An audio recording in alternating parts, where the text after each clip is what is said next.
Good morning students.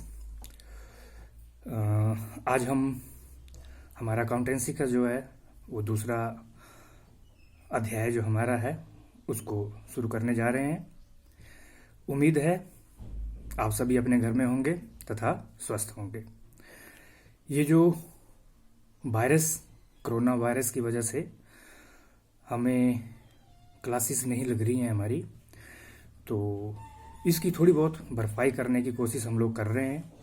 हम आपको घर से ही जैसे भी जो भी माध्यम सूटेबल होगा उसके माध्यम से आपको हम पढ़ाएंगे और उम्मीद करेंगे कि जो हम पढ़ाएं उसे आप ज़रूर एक बार रिवीजन या घर में ज़रूर उसको सुनेंगे।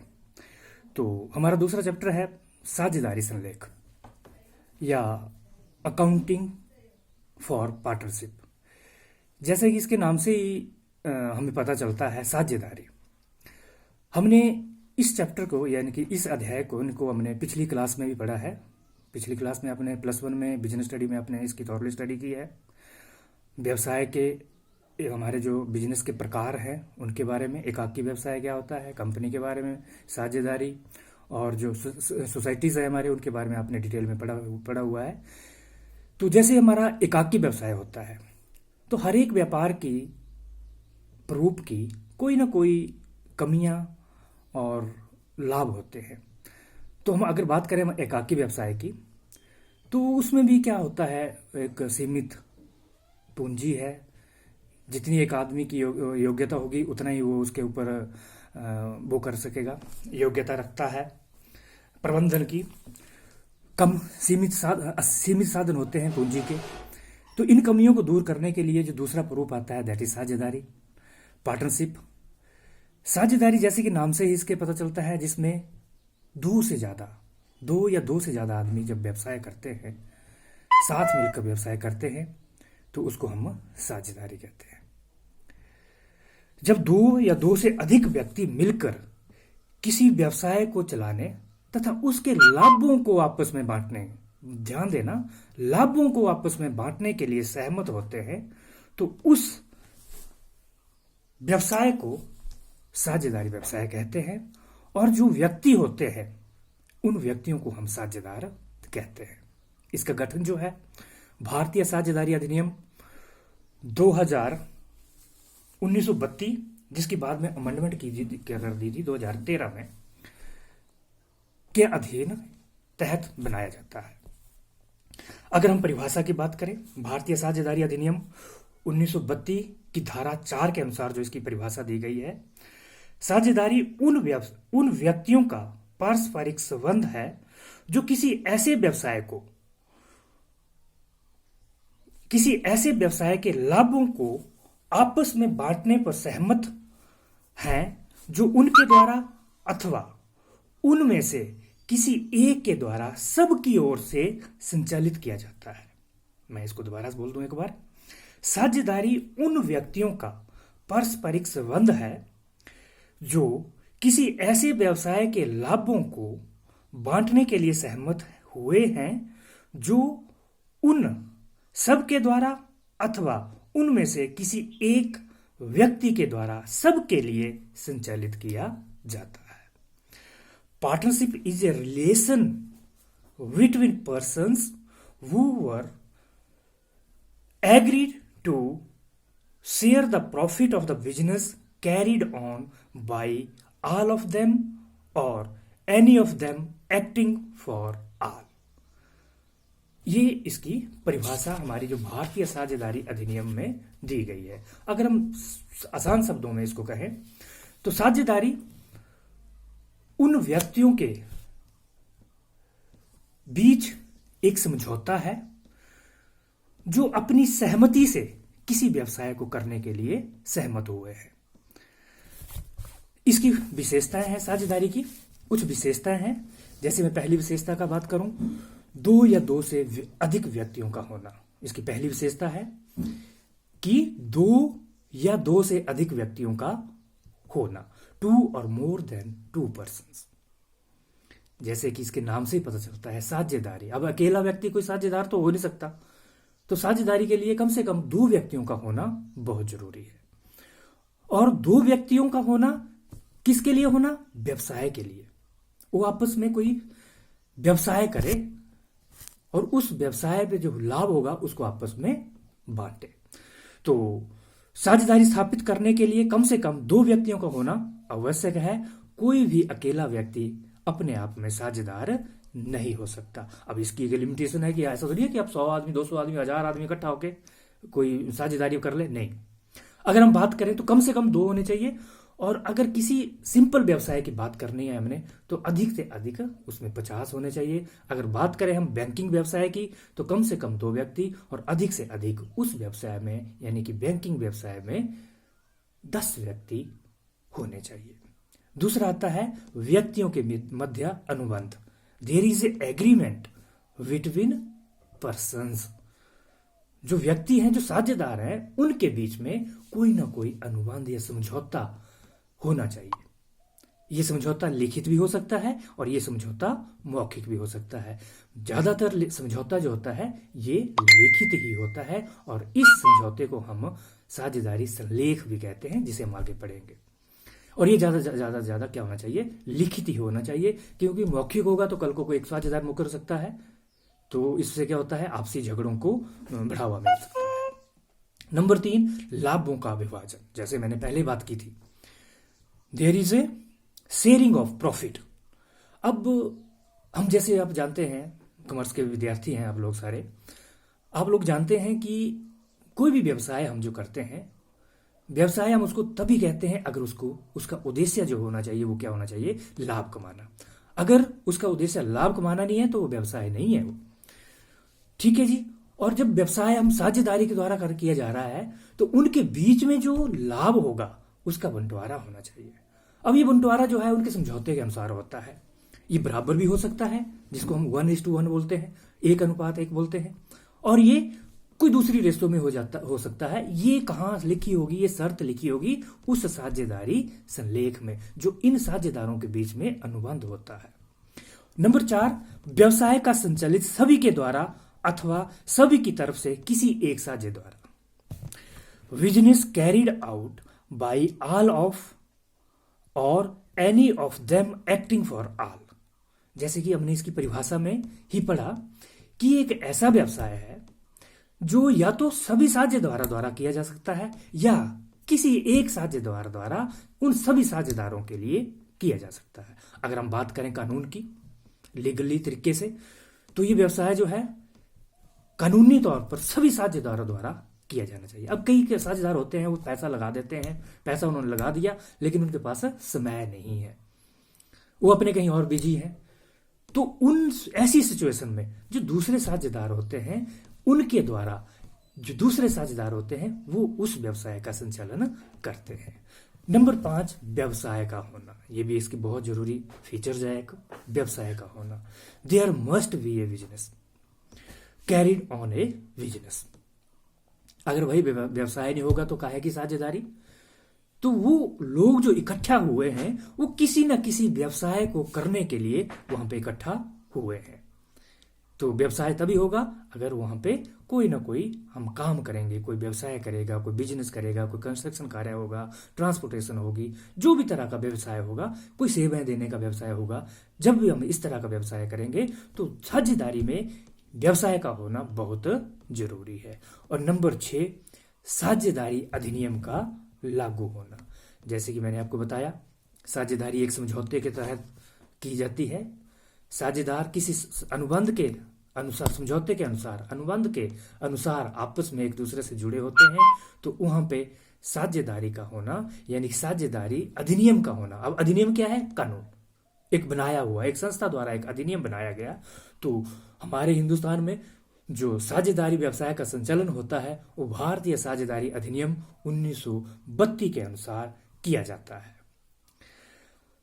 ये था हमारा साझेदारी। मैं एक बार फिर इसकी विशेषताओं को रिपीट करता हूं आपको कि इसकी विशेषताएं, features, what are the features of partnership. Number 1, 2 या 2 से अधिक व्यक्तियों का होना। नंबर 2, व्यक्तियों के मध्य अनुबंध का होना। ठीक है, there is a agreement between the partners. Number 3, लाभों का विभाजन। Sharing of profit. नंबर 4, व्यवसाय का संचालन सभी के द्वारा या सभी की तरफ से किसी एक के द्वारा। Business carried on by all और any of them acting for all. Number 5, व्यवसाय का होना, there must be a some business. और नंबर 6, साझेदारी अधिनियम का होना, एप्लीकेशंस ऑफ पार्टनरशिप एक्ट। ये 6 इसकी क्या थी, हमारी फीचर्स थे, विशेषताएं थी। अब आता है, जैसे कि हमने बात की, दूसरा जो हमारा टॉपिक है समझौता, कि साझेदारी का व्यवसाय का जो हम संचालन करते हैं वो किसी समझौते के तहत, किसी अनुबंध के तहत करते हैं। तो मैंने बात की थी कि उस समझौते को या उस अनुबंध को हम कहते हैं साझेदारी संलेख, पार्टनरशिप डीड। अब ये पार्टनरशिप डीड क्या हुई? बड़ा सिंपल सा, अगर हम बिल्कुल साधारण शब्दों में कहें तो ये साझेदारी संलेख वो प्रपत्र है, लिखित प्रपत्र है, जिसमें साझेदारी व्यवसाय को चलाने के शर्तों व नियमों का उल्लेख किया जाता है। साझेदारी संलेख ऐसा प्रलेख है जिसमें साझेदारी व्यवसाय के बारे में नियमों एवं उपनियमों की व्याख्या की जाती है, उसे साझेदारी संलेख कहते हैं। मैं फिर रिपीट करता हूं इसे, एक ऐसा प्रलेख, एक ऐसा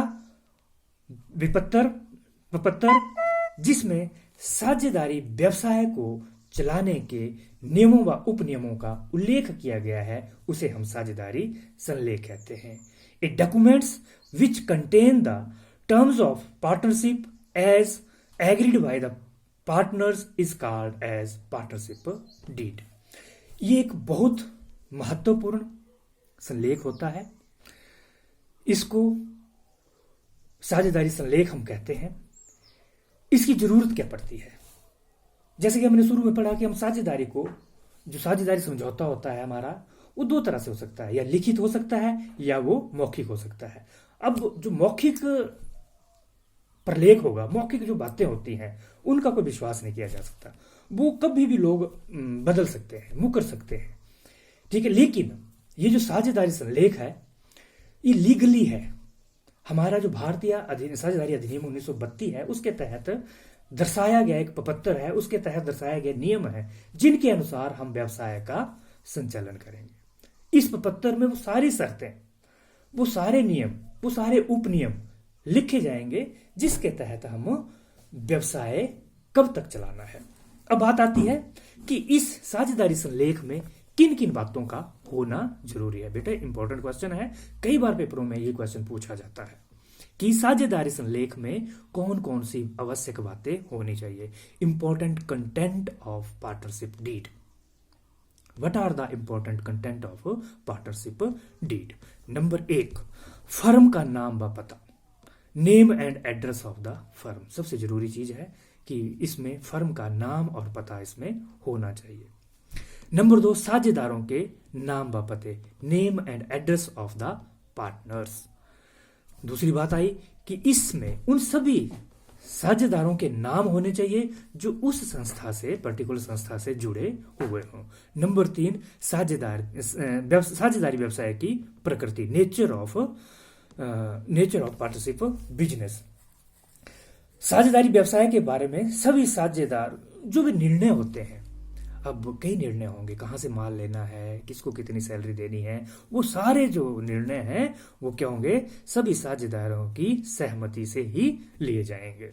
नंबर 4 आता है लाभ अनुपात विभाजन, प्रॉफिट शेयरिंग रेशो। साझेदारी फर्म का लाभ हानि किस अनुपात से विभाजित करेंगे, ये भी इसमें निश्चित होना चाहिए। जनरली ये 1:1 होता है, पर ये उसके बाद क्या होता है कि कोई भी साझेदार उस लिखित समझौते में कर सकते हैं। कोई एक साझेदार है जो ज़्यादा पैसा लगाता है, टाइम नहीं लगा पाता, तो उसको कितना देना है। कोई एक साझेदार है जो अपना पूरा जीवन या पूरा समय जो है उस व्यवसाय में लगा देता है, तो उसको कितना देना चाहिए। ये सारा उल्लेख जो है किस रेशो से वो लाभ का विभाजन करना है, वो इस साझेदारी संलेख में लिखा होना चाहिए। नंबर 5, साझेदारों की पूंजी। अब जब भी कोई व्यवसाय शुरू होता है तो उसके लिए किसकी जरूरत पड़ती है? पूंजी की। तो कौन साझेदार, सपोज करो A B C, there are 3 partners in a firm. तो अब ए कितनी पूंजी लगाएगा, बी कितनी पूंजी लगाई है, सी कितनी पूंजी लगाएगा, या ए ने कितनी पूंजी लगाई हुई है, बी ने कितनी पूंजी लगाई हुई है, सी ने कितनी पूंजी लगाई हुई है। इस सब का विवरण जो है हमारी साझेदारी उस प्रलेख में होना चाहिए। पूंजी पर ब्याज, अब पूंजी पर ब्याज देना है या नहीं देना है, ठीक है जी। अब हमारा साझेदारी अधिनियम क्या कहता है वो अलग बात है, उसके बारे में बाद में पढ़ेंगे कि वो पूंजी पे ब्याज देने को कहता है या नहीं देता है। लेकिन पूंजी पे ब्याज दिया जाएगा या नहीं दिया जाएगा, कितना दिया जाएगा, ये जो है ये किसकी, साझेदारों की, किस दर से दिया जाएगा, ये सब बातें जो है साझेदारों के उससे निर्धारित की जाएगी। अब आहरण की राशि, आहरण जैसे आप जानते हैं, मैं दोबारा रिपीट कर देता हूं। आहरण क्या होता है, जब कोई भी व्यक्ति, व्यवसाय का स्वामी, अपने निजी प्रयोग के लिए व्यवसाय से राशि, अपने निजी प्रयोग के लिए राशि या कोई माल निकालता है तो उसको हम क्या कहते हैं, आहरण कहते हैं, ड्राइंग कहते हैं। तो कौन से साझेदार क्या आहरण उसमें साझेदारी फर्म में से पैसा निकालेगा, अगर निकालेगा तो कितना निकालेगा, अधिकतर सीमा क्या होनी चाहिए, इसका विवरण भी कहाँ होना चाहिए, साझेदारी संलेख में होना चाहिए। आहरण पर ब्याज, आहरण पर ब्याज देना है, संस्था ने लेना है या नहीं लेना है, इसका उल्लेख भी कहाँ होना चाहिए, हमारे साझेदारी संलेख में होना चाहिए। वेतन और कमीशंस, अब साझेदारों को क्या वेतन, कितना वेतन मिलना चाहिए, दिया जाना चाहिए या नहीं दिया जाना चाहिए, अगर दिया जाना चाहिए तो किस राशि से दिया जाना चाहिए, इसका उल्लेख भी कहाँ होना चाहिए, साझेदारी संलेख में इसका उल्लेख होना चाहिए। अब आता है साझेदारों से लोन।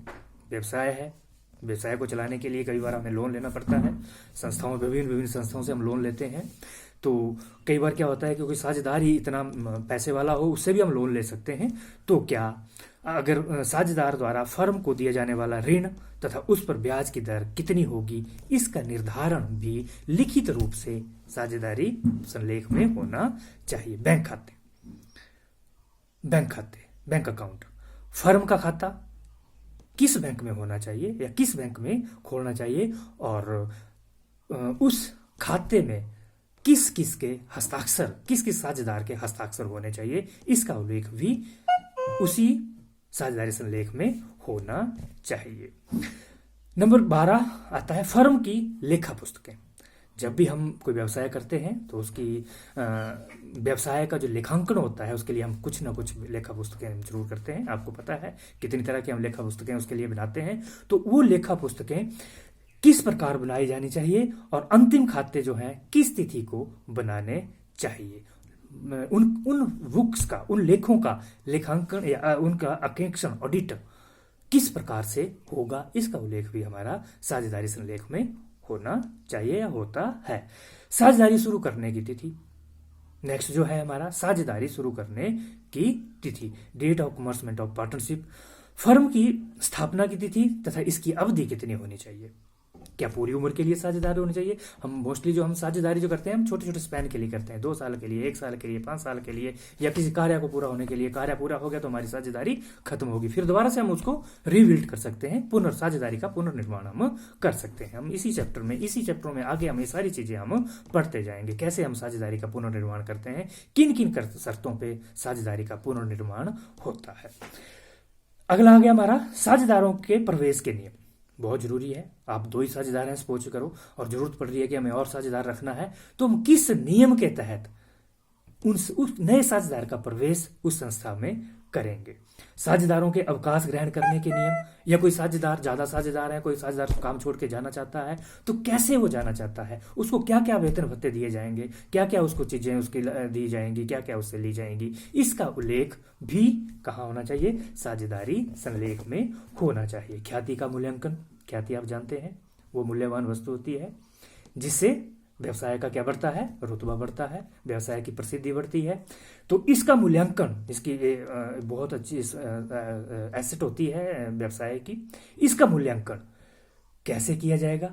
नए साझेदार के प्रवेश के समय अथवा किसी साझेदार के अवकाश ग्रहण के समय खासकर ख्याति की राशि का मूल्यांकन किस प्रकार से किया जाएगा, इसका विवरण भी साझेदारी संलेख में होना चाहिए। खातों का अकेक्षण, ऑडिट ऑफ अकाउंट्स। फर्म का लेखा पुस्तकों का अंकेक्षण यानी कि ऑडिट कहाँ पे करवाया जाना चाहिए या कैसे, किस विधि से करवाया जाना चाहिए, कौन सा ऑडिटर इसके लिए नियुक्त किया जाना चाहिए, इसका विवरण भी पहले से ही साझेदारी संलेख में होना चाहिए।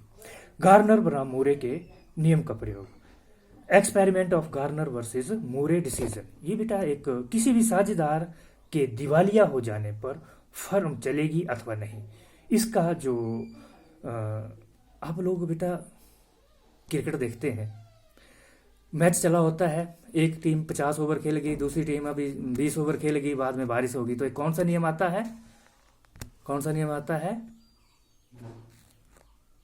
Duckworth Lewis. वो नियम क्या है आज तक कोई नहीं समझ सके। तो ऐसा ही नियम एक साझेदारी में है जिसको हम बोलते हैं गार्नर बनाम मूरे। अगर किसी साझेदारी फर्म का कोई दिवालिया हो जाए, आप दिवालिया समझते हैं, लुट गई फर्म, कुछ नहीं बचा उसके पास, उसके मालिकों के पास कुछ नहीं बचा, उसकी कुछ ना कुछ एसेट तो होगी, तो अब लोगों की लाइबिलिटीज पूरी करनी है, तो वो एसेट बेचकर, तो उस एसेट को बेचने का जो कानून होता है, जो सिद्धांत होते हैं, वो कौन होते हैं, गार्नर वर्सेस मूरे के। तो इस विधि के अनुसार उसके जो है नियुक्ति की जाएगी, जिससे पंच बोलते हैं हम उसको, उसकी नियुक्ति की जाएगी जो उन एसेट्स को बेचेगा और उसके जो लाइबिलिटीज होगी उनको पूरा करेगा। और लास्ट, विवादों का निपटारा।